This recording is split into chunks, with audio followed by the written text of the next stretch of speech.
بسم اللہ الرحمن الرحیم۔ اللہ تعالیٰ نے اپنے محبوب کریم صلی اللہ علیہ وسلم کی امت مبارکہ کو شرک سے بری فرمایا۔ اس کی گواہی آقا نامدار مدنی تاجدار صلی اللہ علیہ وسلم نے 1400 سال پہلے ارشاد فرما دی تھی۔ صحیح حدیث میں بے شمار روایات ہیں، انشاءاللہ وہ پھر کبھی میں عرض کروں گا کہ حضور نے فرمایا میری امت شرک نہیں کرے گی۔ شرک اللہ تعالیٰ کی ذات، صفات، افعال میں کسی اللہ تعالیٰ کے غیر کو اس کا ہم مثل اور ہم پلہ ماننا، یہ شرک ہے۔ اب آج کل جو خوارج ہیں جن کے بارے میں جناب سیدنا عبداللہ ابن عمر رضی اللہ تعالیٰ نے فرمایا تھا، صحیح بخاری حدیث نمبر 6930 کے بالکل اوپر والی لائن میں، کان ابن عمر یراہم شرار خلق اللہ، عبداللہ بن عمر فرماتے تھے یہ گندی مخلوق ہیں خارجی۔ کیوں؟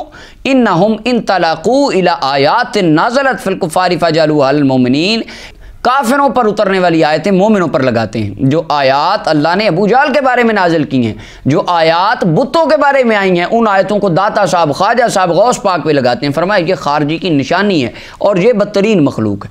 آج ہمارے معاشرے میں ہماری بھولی بالی جو عوام ہے بیچارے سنی، وہ جھنڈیاں لگا لیں تو کہتے ہیں شرک ہو گیا، جلوس نکال لیں شرک ہو گیا، جھنڈے لگا دیں شرک ہو گیا، یا رسول اللہ کا نعرہ لگا دیا، کہتے ہیں صحابہ نے تو لگایا ہی نہیں، دکھاؤ کہاں لکھا ہے۔ صحابہ نے کہا ہو نعرہ رسالت، اب نعرہ رسالت اردو کا لفظ ہے، وہ کہتے ہیں نہیں ہمیں بخاری میں دکھاؤ کہ یہ کہاں لکھا ہے۔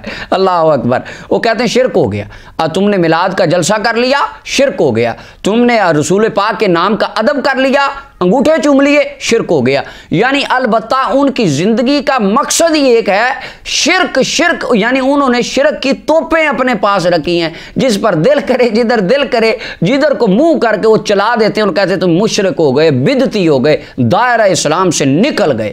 اب اس بات پر میں تمام دنیا کائنات کے اہل سنت و جماعت قیامت تک یا میرے مرنے کے بعد بھی جو اس بات کو سنیں گے، رسول اللہ کے اس فرمان کو سنیں گے، یہ فرمان سن کے ان کا سینہ ٹھنڈا ہو جائے گا کہ میرے رسول کریم صلی اللہ علیہ وسلم نے پہلے یہ بشارت دے دی تھی کہ پریشان نہ ہونا، گھبرانا نہ، تمہیں لوگ مشرک کہیں گے۔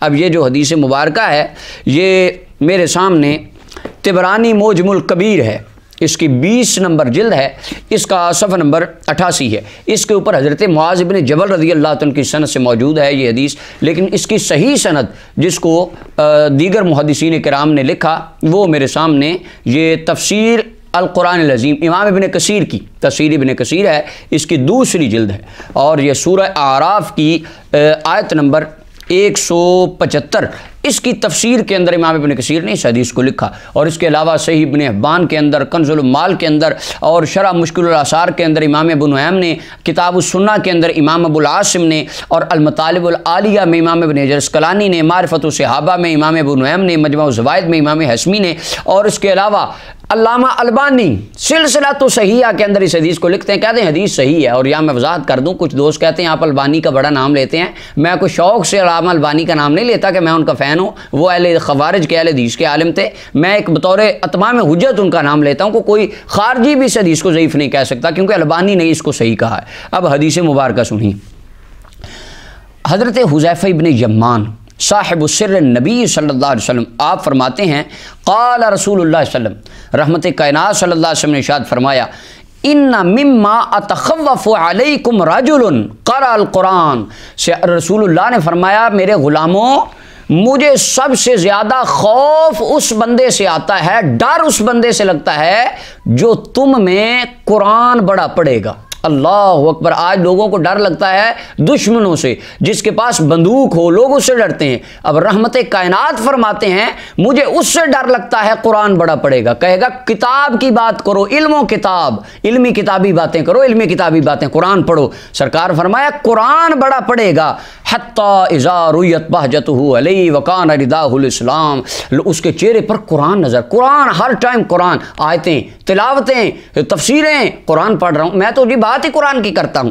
فرمایا اسلام کی چادر اوڑی ہوگی اور اتراتا پھرے گا اس اسلام کی چادر، اپنے قرآن پہ فخر کرے گا کہ میرا جتنا قرآن تو آتا ہی کسی کو نہیں۔ فرمایا پھر اس قرآن کی چادر سے کھسک جائے گا اور اس کو اپنی پس پشت ڈال دے گا۔ اب اگلے لفظ یہ صحیح حدیث ہے، اس کے جو لفظ رسول اللہ نے فرمایا سعالا جارہ بالسیف، اپنے ہمسائے کے اوپر تلوار تان لے گا اور کیا کرے گا، ورماہ بالشرک، اس کو کہے گا تو مشرک ہو گیا ہے، تو نے شرک کر دیا، جھنڈیاں لگا دی شرک کر دیا، تو نے جلوس نکال دیا شرک کر دیا، بس تو نے انگوٹھے چوم لیے رسول اللہ کے نام پہ شرک کر دیا۔ سرکار نے فرمایا شرک کی کلیشن کو پکڑ کے وہ چلا دے گا پورے محلے پر کہ پورا محلہ مشرک ہو گیا، میں اکیلا توحید پرست ہوں۔ فرمایا حضرت حذیفہ بن یمان عرض کرتے ہیں قلت، میں نے عرض کی یا نبی اللہ، اے اللہ کے پیارے محبوب میرے آقا و مولا، ایہما اولا بالشرک، ان کے اندر ایک ہوگا ہمسایہ جس کے اوپر شرک کا فتویٰ لگے گا، ایک ہوگا شرک کا فتویٰ لگانے والا، ایک ہوگا بیچارہ معصوم شرک کے فتوے برداشت کرنے والا۔ یا رسول اللہ ان دونوں میں شرک کے زیادہ قریب کون ہوگا؟ وہ جو قرآن پڑھنے والا ہوگا، جو کہے گا قرآن تو مجھے آتا ہے تم تو مشرک ہو، وہ شرک کے قریب ہوگا، یا جس پر شرک کا فتویٰ لگ رہا ہوگا وہ بیچارہ معصوم سنی وہ شرک کے قریب ہوگا؟ تو جو اگلی بات رحمت کائنات صلی فرمائی نا، حضرت حذیفہ نے عرض کی المرمی اب الرامی، تو آقا کریم علیہ السلام نے سنیوں کی سینوں کی ٹھنڈک کا سامان پیدا فرما دیا۔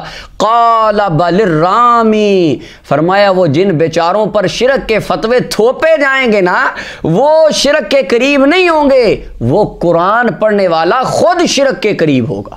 اللہ اکبر۔ تو میرے آقا و مولا صلی اللہ علیہ وسلم نے اہل ایمان کے دلوں کی تسکین کر دی کہ تمہیں قیامت تک لوگ مشرک کہتے رہیں گے، بدعت اور شرک کے فتوے تم پر جڑتے رہیں گے، لیکن فرمایا اپنا دل تم نے خوف زدہ یا غم زدہ نہیں کرنا، تم شرک کے قریب نہیں آؤ گے۔ اور آگے حافظ ابن کثیر کہتے ہیں اسناد جید، اس حدیث کی سند بالکل درست اور جید ہے، اور البانی نے کہا اس حدیث کی سند بالکل صحیح ہے۔ اللہ تعالی ہمیں آقا و مولا صلی اللہ علیہ وسلم کی غیر مشروط اور لامحدود محبت نصیب فرمائے۔ وآخر دعوانا الحمدللہ۔